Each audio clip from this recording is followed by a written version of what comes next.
नमस्कार विद्यार्थी मित्र हो. इयत्ता 12वी विषय मराठी आपल्या पाठ्यपुस्तकातील भाग 3 कथा आणि यामधील कथा क्रमांक 1 शोध आज आपण अभ्यासणार आहोत. संपूर्ण कथेचे शब्दार्थांसह सोप्या भाषेत स्पष्टीकरण करण्याचा मी या व्हिडिओमध्ये प्रयत्न केला आहे. चला तर मग आपण अतिशय छान अशी शोध ही कथा आपण अभ्यासूया. सर्वप्रथम आपण या कथेचे लेखक यांचा परिचय करून घेऊ. या शोध कथेचे लेखक व.पु. काळे हे आहेत. त्यांचा जन्म 1932चा आहे व मृत्यू 2001चा आहे. मराठीतील सुप्रसिद्ध कथालेखक, निबंधकार, नाटककार, कादंबरीकार म्हणून आपण त्यांना ओळखतो. विशेष करून तरुणांमध्ये लेखक व.पु. काळे यांची विशेष लोकप्रियता आहे.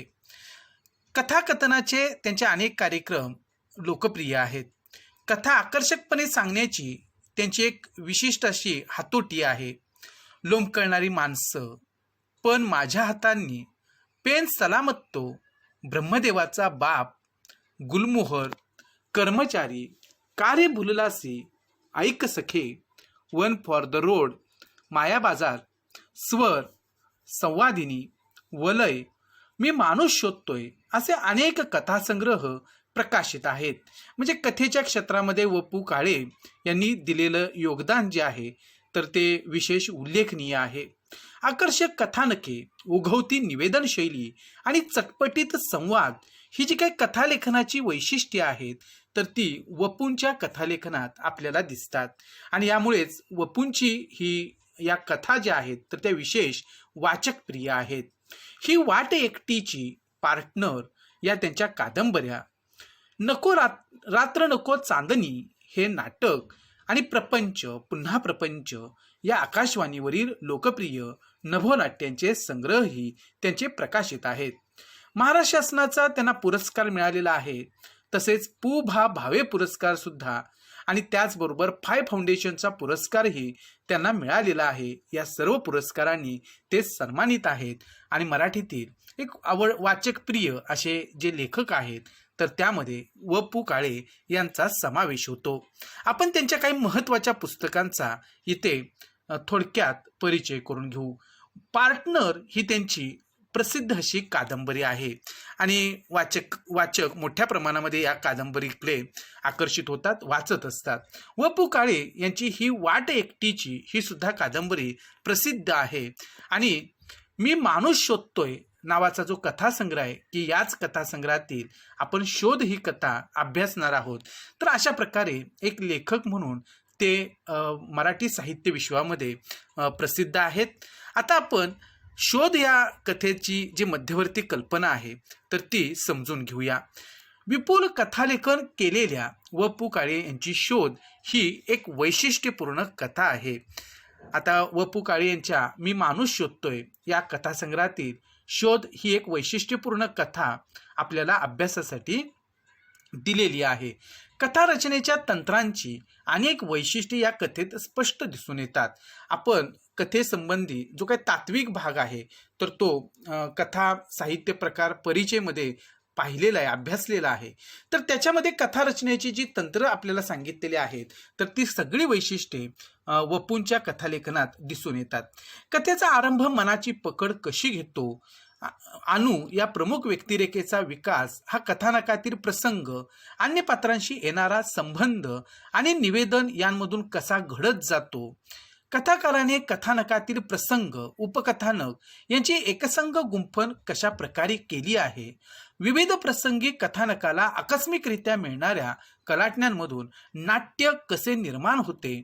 अनु आणि तिचा ₹1 नोटेचा शोध याभोवती सगळे कथानक कसे फिरत राहते आणि कथेच्या शेवटी रहस्याचा उलगडा कसा होतो इत्यादी प्रश्नांच्या अनुषंगाने कथेचा अभ्यास करावा. आता या प्रत्येक प्रश्नातून आपल्याला नक्कीच या कथेविषयी उत्कंठा वाटणार आहे. ही कथा आपल्याला वाचाविषयी आणि पुढे काय घडणार हे सतत आपल्याला त्या ठिकाणी उत्सुकता लावणारी नक्कीच असणार आहे. कारण हे सगळे प्रश्न जे आहेत तर ते आपल्याला ही कथा आपण वाचत राहिलं पाहिजे आणि या प्रत्येक प्रश्नाचा शोध घेतला पाहिजे. यासाठी आपल्यापुढे हे प्रश्न उभे केलेले आहेत आणि या प्रश्नांच्या संबंधाने अनुषंगाने आपण या कथेचा अभ्यास करणार आहोत. कथेचा विषय, पात्रे आणि प्रसंग यांच्या दृष्टीने अनुकूल भाषा, म्हणजे कथेचा विषय जो दिलेला आहे तो, यामध्ये वर्णन केलेली पात्र असतील आणि आलेले विविध प्रसंग असतील, याच्यातून याला अनुसरून अशी भाषा इथं उपयोगात आणलेली आहे. चटपटीत पण आणि प्रत्यक्ष जीवन व्यवहारासारखे वाटणारे सजीव संवाद हे अभ्यासण्यायोग्य आहेत. आणि चटपटीत आणि प्रत्यक्ष जीवन व्यवहारामध्ये ज्या प्रकारचे आपण आपलं बोलणं असतं, अगदी त्याच पद्धतीचे संवाद जे आहेत तर ते या कथेमध्ये आहेत. त्यामुळे अर्थातच ते आपल्याला सजीव संवाद वाटतात. या कथेचा विकसनाच्या अंगाने घेतलेला आस्वाद कथा अधिक चांगल्या प्रकारे समजून घेण्याच्या दृष्टीने उपयुक्त ठरेल. आणि ही कथा कशा पद्धतीनं फुलत जाते ह्याचा जो काय आपण या कथेमध्ये आस्वाद घेणार आहोत, तर त्याच्यातून आपल्याला नेमकी कथा असते कशी, कथेची नेमकी वैशिष्ट्ये काय आहेत हे सुद्धा आपल्याला लक्षात येणार आहे. चला तर मग आपण प्रत्यक्ष शोध ही कथा अभ्यासूया. आता आपण या कथेला सुरुवात करणार आहोत. अनु, आम्ही दोघं तुझी माफी मागतो हवं तर, पण तू काहीतरी बोल, अशी गप्प बसू नकोस. मी एवढं म्हणालो तरी ती गप्प राहिली. अनु, आम्ही दोघं तुझी माफी मागतो हवं तर, पण तू काहीतरी बोल, अशी गप्प बसू नकोस. मी एवढं म्हणालो तरी ती गप्प राहिली. पहा, या वाक्यातून आपल्याला पुढे काय घडणार आहे याची सुरुवातीलाच उत्सुकता लेखकानं लावलेली आहे. की असं काय घडलेलं आहे की अनु गप्प बसलेली आहे आणि कथा निवेदक जो आहे तर तो अनुची माफी मागतो आहे आणि तरी सुद्धा अनु बोलत नाहीये, शांत बसलेली आहे. म्हणजे आपल्याला आता उत्कंठा लागलेली आहे की असा कोणता प्रसंग आहे की ज्याच्यामुळे इथे अनु नावाची ही जी काही मुलगी आहे तर ती का बोलत नाहीये आणि कथा निवेदक जो आहे तर तो तिची माफी का मागतोय. आणि याविषयीची उत्सुकता आपल्याला आता नक्कीच लागलेली आहे. आणि कथेचं हेच तंत्र आहे की सुरुवातीपासून वाचकाच्या मनाची पकड घेण्यामध्ये कथा यशस्वी व्हावी लागते. आणि आता आपण संपूर्ण कथा समजावून घेऊ. अनु गप्प राहिली. मी मुक्ताकडे पाहिलं. कथा निवेदकाची पत्नी म्हणजे ही मुक्ता आहे. तिनंही माझ्याकडं त्याच नजरेनं पाहिलं. नंतर काय करावं हे आम्हा दोघांनाही सुचेना. आणि कथा निवेदकानं ह्या अनुकडे अशा पद्धतीनं काही सांगण्याचा प्रयत्न केलेला आहे. माफी मागतो असं ते म्हटलेले आहेत. तरी सुद्धा ती काही बोलायला तयार नाही. आणि कथानिवेदकांना आपल्या पत्नीकडे बघितलेलं आहे, कारण ते दोघे तिथेच आहेत आणि एकमेकांच्याकडे त्यांनी पाहिलं, नजरेनं एकमेकांना जे सांगायचं ते सांगितलं. आणि अर्थातच त्यांना आता काय करावं हे काही सुचत नाहीये. दिवस असता तर 15-20 मिनिटात बांधाबांध करून अक्षरशः अनुच्या खोलीवरून आम्ही पळ काढला असता. अर्थातच ही वेळ रात्रीची आहे. आणि कथानिवेदक म्हणतात की दिवस असता तर कदाचित उजेडाबरोबर आम्ही 15-20 मिनिटात सगळी बांधाबांध केली असती. आणि अक्षरशः अनुच्या या गप्प राहण्यामुळं त्यांना खूपच वाईट वाटलेलं आहे आणि आपण इथून खरंच निघून जाऊ शकलो असतो असं आता कथानिवेदकाला वाटतंय. म्हणजे नक्कीच काहीतरी घडलेलं आहे अनुच्या बाबतीमध्ये. रात्री 12-12:30च्या सुमारास कुठं जाणार, पण वेळ अपरात्रीची आहे. 12-12:30चा सुमार होता. त्यामुळे आता एवढ्या रात्री कथानिवेदकांनी त्याची पत्नी जरी जायचं त्यांच्या मनात असलं तरी जाणार तरी कसे. अनुचं जेवण आटोपलं होतं. अनुने जेवण घेतलं. हात धुवायला न जाता ती तशीच पानावर बसून होती. परंतु हात धुण्यासाठी ती काही उठलेली नाही. तशीच त्या ठिकाणी पानावरती बसून राहिली. अनु, मुक्तानं बोलण्याचा प्रयत्न केला आणि ह्या मुक्तानं अनुला हाक मारलेली आहे. मुक्ताकडे नजर रोखीत अनु म्हणाली, तुम्ही रुपयाची 3 नोट घ्यायला नको होती. आणि मुक्ताकडं नजर रोखीतच ही अनु जी आहे ती काय म्हणते आहे की तुम्ही ती रुपयाची नोट घ्यायला नको होती. आता रुपयाची जी नोट आहे कदाचित ती अनुची नोट असावी आणि ती इथं मुक्ता किंवा कथानिवेदक यांनी घेतलेली आहे आणि ती तुम्ही घ्यायला नको होती असं अनुचं म्हणणं आहे. याचा अर्थ हे 1 रुपयाच्या नोटेच्या संदर्भात काहीतरी घडलेलं आहे. आता 1 रुपयाच्या नोटेमुळं अनु शांत का झालेले आहे आपल्याला आता पुढे वाचत गेलं पाहिजे. म्हणजे आपल्याला समजेल पळ काढणे म्हणजे पळून जाणे. तिच्या स्वरातली नाराजी, कडवटपणा आम्हा दोघांना जिव्हारी लागला. आणि अर्थातच ती ज्या आवाजामध्ये बोललेली आहे की तुम्ही ती 1 रुपयाची नोट घ्यायला नको होती तर त्याच्यामध्ये असणारी नाराजी होती, त्याचबरोबर तिला जे काही वाईट वाटलेलं होतं, तर ते सगळं तिनं अगदी त्याच शब्दामध्ये, त्या सुरामध्ये ह्या दोघांना सांगितलं. त्यामुळे ते शब्द जे आहेत त्या अर्थातच ह्या कथानिवेदकाच्या आणि त्याच्या पत्नीच्या जिव्हारी लागले, मनाला लागले. त्यांना खूप दुःख झालं. अनु समोरून उठून गेली आणि अनु तिथून निघून गेली. हातून घडलेली चूक कशी सुधारावी ह्यावर विचार करण्यात अर्थ नसल्यामुळं मी त्यावर मुळीच विचार करणार नव्हतो, कारण घडलेली घटना दुरुस्त करता येईल ह्या स्वरूपाची नव्हती. आणि आता चूक सुधारायची म्हटलं तरी कथानिवेदकाला याची जाणीव आहे की ही चूक काही सुधारता येणार नाही, कारण चूक तर होऊन गेलेली आहे. सकाळपर्यंतचे काही तास अनुच्या खोलीवर कसे काढायचे एवढाच प्रश्न होता. आणि आता कथानिवेदक असा विचार करतोय की सकाळपर्यंतचे काही तास आपण अनुच्या खोलीवर कसं तरी काढू आणि सकाळ झाली की आपण निघून जाऊ, एकमेकांशी ह्या विषयावर न बोलता. तोच प्रश्न दोघांना सतावतो आहे हे दोघांनी ओळखलं होतं. सकाळी तरी जाताना आम्ही काय करणार होतो, 100 वेळा बाई ग आमचं चुकलं असंच म्हणत अपराध्याप्रमाणे जिना उतरणार होतो ना. आणि कथानिवेदकाला हेही लक्षात आलेलं आहे की सकाळी सुद्धा उठल्यानंतर जरी आम्हाला जायचं असलं तरी दोघांच्याही मनामध्ये तोच प्रश्न होता आणि तेच छळणं दोघांनाही सुरू होतं की ती 1 रुपयाची नोट जी आहे की ती अनुच्या दृष्टीनं अत्यंत महत्त्वाची असावी आणि लेखकाकडून ती नोट जी आहे तर ती कुठेतरी गेलेली आहे आणि त्याच्यामुळं अनु खूप रागावलेली होती. आणि 100 वेळा बाई ग आमचं चुकलं असं जरी त्या ठिकाणी लेखकानं म्हटलेलं असलं आणि एखाद्या गुन्हेगाराप्रमाणे तो जिना उतरून जाणार असला तरी सुद्धा मनामध्ये हे जे काही प्रश्न होते ते मात्र त्यांना छळत होते. It was just problem. आणि कथानिवेदक म्हणतो की खरंच हा खूपच मोठा प्रॉब्लेम होऊन बसलेला आहे, मोठं संकट निर्माण झालेलं आहे, प्रॉब्लेम आणि ब्लेम सुद्धा. आणि इथं जसा प्रॉब्लेम निर्माण झाला तसं आता ही गोष्ट चुकीची घडलेली आहे आणि आता काय करायचं हा प्रश्न जो आहे तो कथानिवेदकाला पडलेला आहे. सकाळीच पुन्हा सोडताना आज रात्री अनुच्या खोलीवर असा काही प्रकार घडणार आहे असं कोणी सांगितलं असतं तर आम्ही त्यावर विश्वास ठेवला असता काय. आणि सकाळी जेव्हा त्या कथानिवेदक आणि मुक्तानं पुणे सोडलेलं आहे आणि पुणे सोडून ते मुंबई इथे आलेले आहेत त्यावेळेला त्यांना पुणे सोडताना असं वाटलं सुद्धा नव्हतं की रात्री असा काहीतरी प्रकार घडणार आहे, किंवा कुणी जरी असं सांगितलं असतं तरी त्याच्यावरती विश्वास बसला नसता. परंतु आज मात्र इतर रात्री अनुच्या खोलीवरती असं काहीतरी घडलेलं आहे. बाब निव्वळ 1 रुपयाची आणि तेवढ्यासाठी अनु असं करेल. आणि 1 रुपयाचीच गोष्ट होती, आपल्या दृष्टीने 1 रुपयाचं मूल्य ते काय आहे, अगदी क्षुल्लक 1 रुपयाची नोट आहे आणि तेवढ्यासाठी अनु अशा पद्धतीनं वागते. इतक्या वर्षांचा स्नेह विसरून अपमान करील आणि इतक्या वर्षांचं आमचं स्नेहाचं जे नातं आहे, प्रेमाचं जे नातं आहे तर ते विसरून असा आमचा अपमान करील असं स्वप्नातही कथानिवेदक आणि त्याची पत्नी मुक्ताला वाटलेलं नव्हतं. शक्य आहे, परंतु ते शक्य आहे असं सुद्धा कथानिवेदकाला वाटतं, कारण ते अनु इनामदार आहे हे आम्ही विसरलो. पण अनु नावाचं एक व्यक्तिमत्व जे आहे तर त्यांना अनुला ते पूर्णपणे ओळखतात आणि असं कदाचित ती शक्य आहे वागणं, कारण तिचा स्वभावच त्या पद्धतीनं आहे आणि अनु इनामदार ती आहे आणि हे आम्ही विसरलो.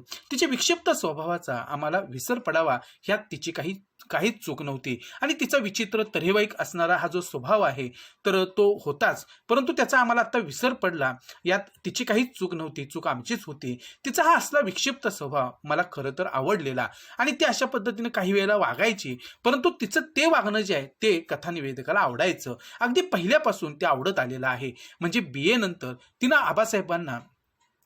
आबासाहेबांचा निरोप घेतला तेव्हापासून. आणि केव्हापासून हा स्नेह आहे तर इथं अनु BA झालेली होती, ग्रॅज्युएट झालेली होती आणि तिनं तिच्या वडिलांना म्हणजेच आबासाहेबांना सांगितलेलं होतं की आता मला घरामध्ये थांबायचं नाही आणि आबासाहेबांचा तिनं निरोप घेतला. तेव्हापासून त्या ठिकाणी खरं तर हा विक्षिप्त जो स्वभाव आहे तर तो कथानिवेदकाला आवडलेला होता. तिनं घराला रामराम ठोकला हेही मला आबासाहेबांकडून समजलं आणि तिनं घराला रामराम ठोकला म्हणजे निरोप घेतला घराचा आणि ती इकडं मुंबईला येऊन राहिलेली होती हे सुद्धा आबासाहेबांच्याकडून कथानिवेदकांना समजलेलं होतं. आबासाहेबांकडे सहज चक्कर टाकली आणि हे सगळं कथानिवेदकाला आता आठवत आहे की आबासाहेबांच्याकडे ते सहज गेलेले आहेत एक रुटीन म्हणून आणि नेहमी जातात तसं. इकडच्या तिकडच्या गप्पा झाल्या आणि सहज विचारलं, आबासाहेब अनु दिसत नाही कुठे. इकडच्या तिकडच्या गप्पा झाल्यानंतर नेहमीप्रमाणे दिसणारी तिथं अनु जी होती तर ती कथानिवेदकाला दिसली नाही आणि म्हणून ते अनुच्या वडिलांना विचारतात की आबासाहेब अनु कुठे दिसत नाहीये, अनुनं घर सोडलं. आणि त्यावेळेला आबासाहेब म्हणाले की अहो अनुनं आमच्या घर सोडलं. 5 वर्षांपुरतं मी नाही समजलो. आणि लेखकाला, कथानिवेदकाला आश्चर्य वाटलेलं आहे की असं कसं घडलं. त्यावरती आबासाहेब म्हणतात की हो, 5 वर्षांपुरतं तिनं घर सोडलेलं आहे. मग कथानिवेदक म्हणतात की मी नाही समजलो, की माझ्या लक्षात आलं नाही की अनुनं घर पण सोडलं म्हणता, आणि तेही 5 वर्षांसाठी. म्हणजे नक्की काय घडलंय. त्याचं असं आहे, प्राप्तेषु षोडशे वर्षे हा नियम आपण फक्त मुलांच्या बाबतीत सांभाळतो. आणि एका संस्कृत वचनाचा उल्लेख आबासाहेब करतात आणि ते असं म्हणतात की प्राप्तेषु षोडशे वर्षे पुत्रम मित्रवदाचरेत. असं ते संस्कृत वचन आहे की मुलगा 16 वर्षांचा झाला की त्याच्याशी मित्राप्रमाणे वागलं पाहिजे. आणि पुढे आबासाहेब म्हणतात की मुलींनाही तोच न्याय लावायला हवा. आणि जसा मुलांना आपण हा न्याय लावतो की 16 वर्षांचा मुलगा झाला की आपण त्याच्याशी मित्राप्रमाणे वागतो, आणि मग तोच न्याय आपण मुलींना का लावायला नको. आणि अनुसारख्या मुलीच्या बाबतीत तर ही सवलत प्रथम हवी. आणि अनु ही स्वतंत्र विचाराची आहे याची जाणीव तिच्या वडिलांना, आबासाहेबांना आहे. आणि म्हणून ते म्हणतात की अनुसारख्या मुलीच्या बाबतीत तर ही सवलत असायलाच हवी की तिच्याशी सुद्धा मित्राप्रमाणे वागायला हवं. ते सगळं मान्य आहे, पण घर सोडायचं कारण.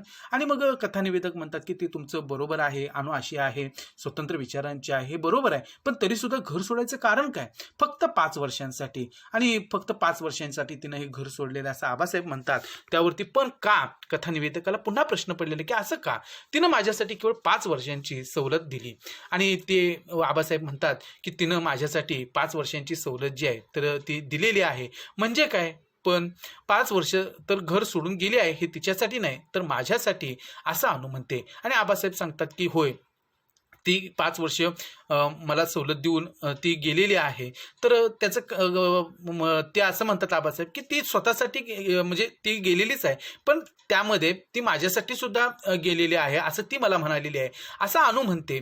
आणि मला वाईट वाटू नये म्हणून, आणि मला वाईट वाटू नये म्हणून कदाचित ती तसं म्हणत असावी, आलं लक्षात. म्हणून एकूण अंदाज येऊन मी म्हणालो, तोच आबासाहेब म्हणाले तिचं मला थोडंसं पटलं, थोडंसं म्हणण्यापेक्षा पुष्कळसं. आणि तिनं जे काही मला सांगितलं ते मला बरंच पटलेलं आहे असं आबासाहेब सांगतात. कथानिवेदकाला काय पटलं, कथानिवेदक म्हणतात की असं काय पटलेलं आहे तिचं. अनु म्हणाली, मी मुलीच्या जन्माला आले आहे तेव्हा माझं लग्न केल्याशिवाय तुम्ही मला सोडणार नाही आणि मी लग्नच करणार नाही, ह्यासारखे पणही मला करायचे नाहीत. आणि अनु सांगते आपल्या वडिलांना की मी मुलीच्या जन्माला आलेली आहे, म्हणजे मला कधीतरी लग्न करावंच लागणार आहे. आणि फक्त लग्नापूर्वी 5 वर्ष मला स्वतःची म्हणून जगायची आहेत. आणि मी मुलीच्या जन्माला आल्यानंतर माझं तुम्ही लग्न करणारच आहात, आणि लग्न वगैरे करणार नाही अशी काही प्रतिज्ञा वगैरे मला करायची नाहीये. तर लग्नापूर्वी मला मात्र 5 वर्ष स्वतःची म्हणून जगायची आहेत.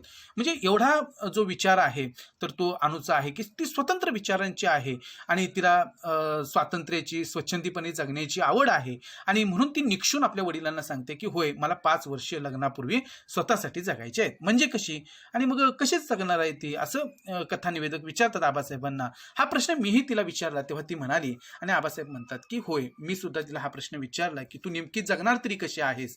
आणि तेव्हा ती म्हणाली की 5 वर्ष माझी स्वतःची, म्हणजे प्युअरली माझी स्वतःची असावीत. आणि ही 5 वर्ष जी मी जगणार आहे ती पूर्णपणे केवळ माझ्यासाठी मला जगायची आहेत आणि ती माझ्यासाठी असावीत. त्या वर्षांशी कोणाचाही संबंध असता कामा नये. आणि ही जी वर्ष आहेत 5 वर्ष, त्याच्याशी कोणाचाही संबंध असता कामा नये. मला त्याचा कुणी अकाउंट विचारता कामा नये. आणि मी जे काही 5 वर्ष जगणार आहे माझ्या स्वतःसाठी म्हणून स्वच्छंदीपणानं, तर त्याचा जमा खर्च सुद्धा कुणी विचारायचं नाही. मी काय करते काय नाही हे सुद्धा मला विचारू नका तुम्ही सुद्धा. आणि वडिलांना सुद्धा तिनं सांगून ठेवलेलं आहे की तुम्ही सुद्धा हे मला विचारायचं नाही.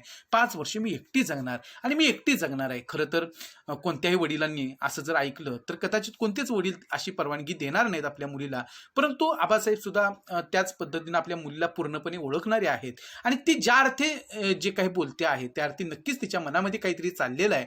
आणि ती जशी स्वतंत्र विचारांची आहे तशीच तिला पुढे काहीतरी तिच्या भविष्यामध्ये जे करायचं आहे तर ते सुद्धा आबासाहेबांनी कदाचित ओळखलेलं असेल. आणि म्हणून ते तिचं सगळं ऐकून घेत आहेत. म्हणजे निश्चित काय करणार आहे. तरी सुद्धा इथे कथानिवेदकाला प्रश्न पडतो की 5 वर्ष ती नेमकी जगणार कशी आहे, याबाबत तुम्हाला ती काय बोललेली आहे का. आबासाहेब म्हणाले, अगदी तिच्याच शब्दांत सांगतो. ती म्हणाली, कोणाच्या ना कोणाच्या कलानं चालण्याची सवय प्रत्येक व्यक्ती परंपरेनं लावून घेते. आणि पहा, आपण सुद्धा कोणाच्या ना कोणाच्या तरी कलानं, तो म्हणतोय म्हणून आपण पुढे जात राहत असतो आणि अशा पद्धतीनं परंपरेनं आपण सगळेच वागत असतो.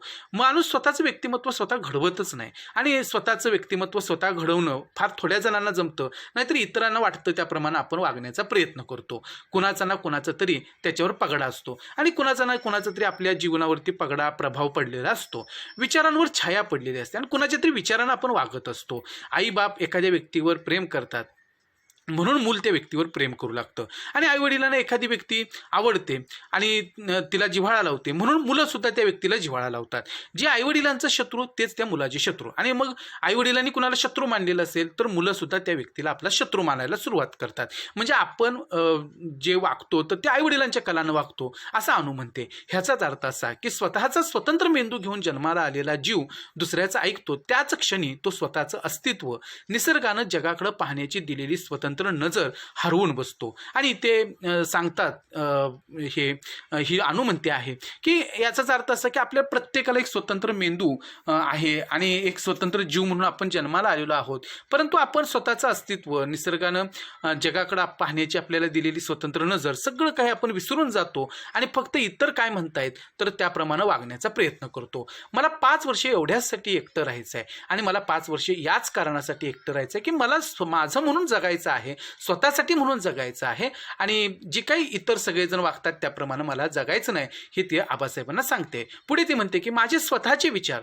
आणि तुमच्या विचारांचा पडलेला पगडा ह्यात किती अंतर आहे ते मला पाहायचं आहे. आणि माझं स्वतःचे विचार असतील, त्याचबरोबर तुमचा म्हणजे वडिलांचा तिच्यावरती पडलेला प्रभाव जो आहे तर याच्यामध्ये किती अंतर आहे हे मला शोधायचं आहे, असं अनु आपल्या वडिलांना सांगते. जगाकडे पाहताना मला माझा चष्मा हवा आहे आणि इतरांच्या चष्म्यातून जगाकडे मला पाहायचं नाही, तसं मला बनायचं नाही. मला माझ्या चष्म्यातून जग बघायचं आहे. प्रत्येक वस्तूचं, घटनेचं, व्यक्तीचं मूल्यमापन करायला माझी नजर स्वतंत्र तयार करायची आहे आणि तेही संसारात पडण्यापूर्वी. आणि अनुनं आपल्या वडिलांना हे सगळं म्हणजे हे सगळे विचार ऐकल्यानंतर की अनुसारखी एवढी धाडसी मुलगी, स्वतः अशा प्रकारचा विचार करणारी, स्वतः एकटं राहून सगळं जग समजून घेण्याचा मी प्रयत्न करणार आहे असं आपल्या वडिलांनी निक्षून सांगणारी अशा फार थोड्या मुली असतात. अनु त्यापैकी एक आहे. आणि अनु म्हणते की प्रत्येक वस्तूचं, घटनेचं, व्यक्तीचं मला काय करायचं आहे, मूल्यमापन करायचं आहे आणि माझी स्वतंत्र नजर जी आहे तर ती मला तयार करायची आहे आणि तेही संसारात पडण्यापूर्वी. आणि म्हणून मला ही 5 वर्ष हवी आहेत. स्वतःचे अनुभव स्वतःच जमा करायचे आहेत. समाजात मिसळल्याशिवाय समाज समजत नाही आणि व्यक्तीही कळत नाहीत असं ती म्हणते. आणि आबासाहेब म्हणतात की अशा पद्धतीनं की स्वतःचा अनुभव जो आहे तो स्वतःच तिला जमा करायचा आहे. समाजात मिसळल्याशिवाय आपल्याला समाज कळणार नाही आणि हे खरंही आहे. आणि व्यक्तीसुद्धा कळणार नाहीत असं जे अनु म्हणते ते बरोबर आहे. समाज हे विशाल अर्थाने व्यक्तीच आहे आणि व्यक्ती घटक रूपानं समाजच आहे असं एका महाराजांचं विधान ती नेहमी ऐकवते. पण त्यावरही ती असं म्हणते की हे त्यांचं मत झालं, मला त्यातलं सत्य शोधायचं आहे. आणि ते आबासाहेब असं म्हणतात की तिचं हेही वाक्य महत्वाचं आहे की ती असं म्हणते की समाज ही विशाल अर्थाने व्यक्तीच आहे, की समाज सुद्धा एक व्यक्तीच आहे की विशाल स्वरूपामध्ये, मोठ्या स्वरूपामध्ये, आणि व्यक्ती सुद्धा घटक रूपानं एक समाजच आहे. म्हणजे दोघांचं अस्तित्व एकमेकांमध्ये मिसळलेलं आहे. आणि हे महाराजांचं विधान कुठल्या तरी ते ऐकवते, पण त्यावरती सुद्धा ते असं म्हणते की हे जरी त्या महाराजांचं मत असलं तरी मला त्या पाठीमागचं सत्य शोधायचं आहे. म्हणजे ती नक्की काय करणार? आणि कथानिवेदक आबासाहेबांना विचारतात की तुम्ही म्हणताय ते बरोबर आहे, पण ती 5 वर्षे नक्की करणार तरी काय आहे?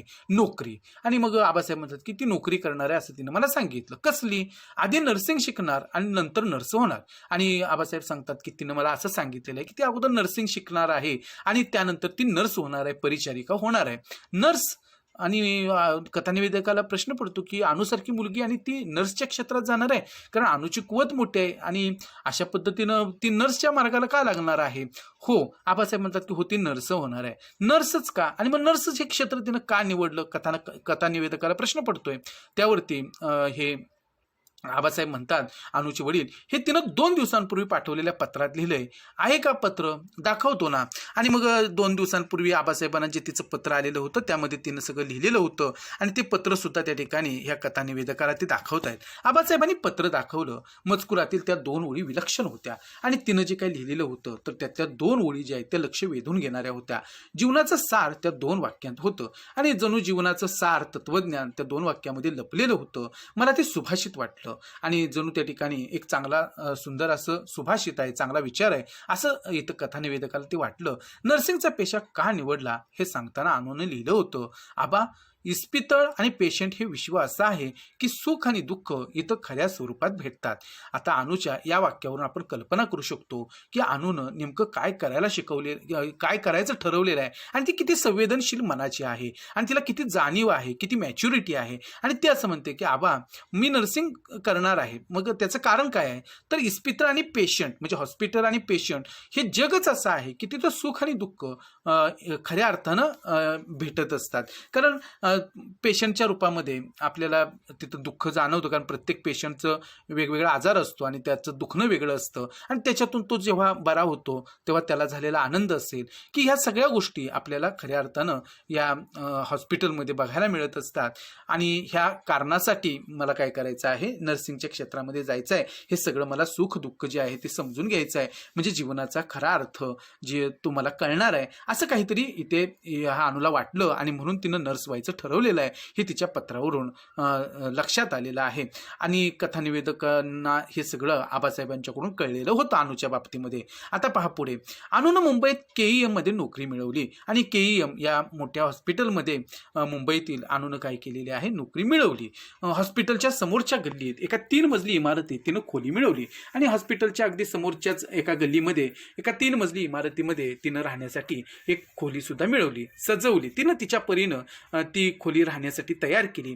अनुनं मुंबईत बिऱ्हाड थाटल्यामुळं मुंबईत उतरायचं कुणाकडं हा आमचाही प्रश्न मस्त सुटला होता. आणि अनुचं ह्या मुंबईमध्ये जाणं, तिथं तिनं नोकरीच्या निमित्तानं राहणं आणि त्यामुळं लेखक किंवा हा कथानिवेदक जो आहे तर त्याला मुंबईला जेव्हा जायचं असेल तेव्हा आता तिथं राहायचं कोणते, उतरायचं कोणाकडे, हा प्रश्न त्यांचा कायमचा सुटला. कारण अनु ही अत्यंत परिचयाची असणारी त्यांची होती आणि मग अर्थातच अनुकडेच आपण उतरायचं आणि त्यामुळं हा प्रश्न जो आहे तो त्यांचा मुंबईत कुठे उतरायचं तर तो कायमचा सुटला.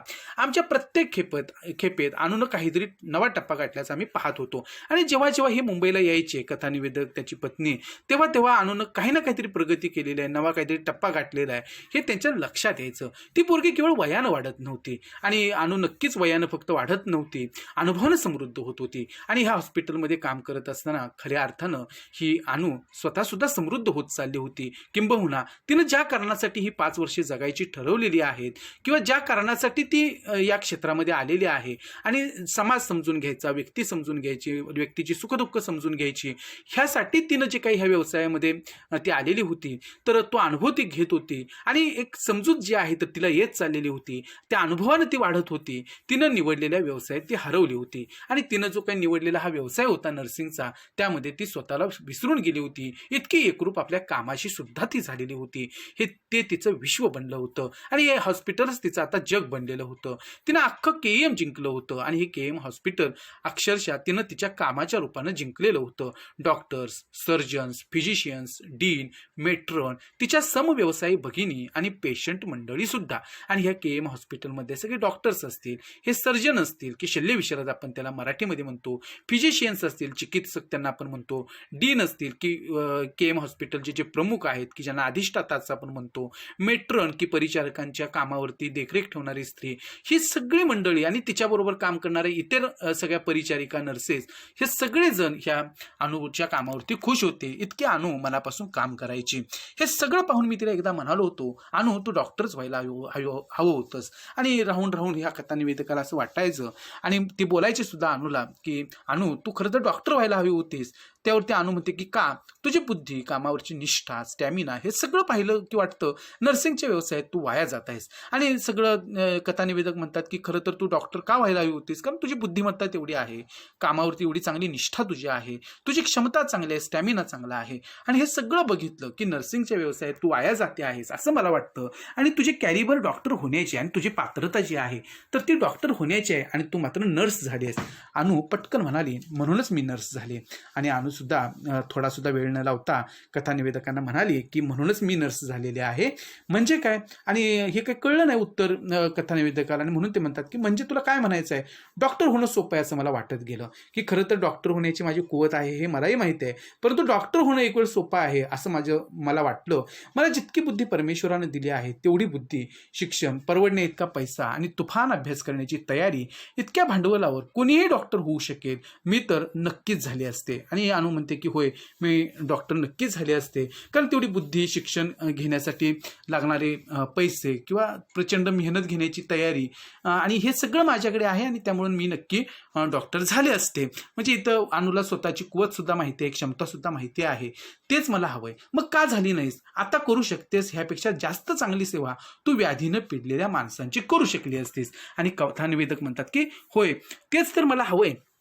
कारण मग तू डॉक्टर का झाली नाहीस, मग तू नर्स का झालीस, आणि आत्ता जे काही काम करते आहेस त्यापेक्षा अधिक चांगली सेवा तू वेगवेगळ्या व्याधींनी त्रस्त असणारे जे रुग्ण आहेत, पेशंट आहेत, तर त्या लोकांची, माणसांची तू सेवा करू शकली असतीस, असं त्या ठिकाणी कथानिवेदकाला वाटलं. आणि म्हणून ते तसं म्हणतात. मुळीच नाही. सेवा ह्याच दृष्टिकोनातून मला विचाराल तर म्हणेन डॉक्टरपेक्षा नर्स महत्त्वाची, तिची जबाबदारी अधिक. आणि असं काही मुळीच नाही आहे. सेवा ह्या दृष्टिकोनातून मला जर तुम्ही विचाराल तर डॉक्टरपेक्षा नर्स महत्त्वाची असते आणि तिची जबाबदारी खरंच हॉस्पिटलमध्ये जास्त असते, असं माझं मत आहे. उत्तम डॉक्टर होण्यापेक्षा उत्तम नर्स होणं कठीण आहे, इतकंच माझं म्हणणं. आणि उत्तम डॉक्टर होण्यापेक्षा सुद्धा उत्तम नर्स होणं हे खरंच कठीण आहे, आणि हेच माझं म्हणणं आहे. डॉक्टरी पेशात ज्ञानाचा भाग मोठा आहे. डॉक्टरी पेशात खरं तर ज्ञान प्रचंड लागतं आणि तो मोठा भाग असतो, डॉक्टरकडे तो असावा लागतो. माझ्या व्यवसायात मनाचा मोठा भाग आहे, आणि इतर डॉक्टरी पेशाशी आपली तुलना करते आहे नर्सची किंवा परिचारिका या व्यवसायाची.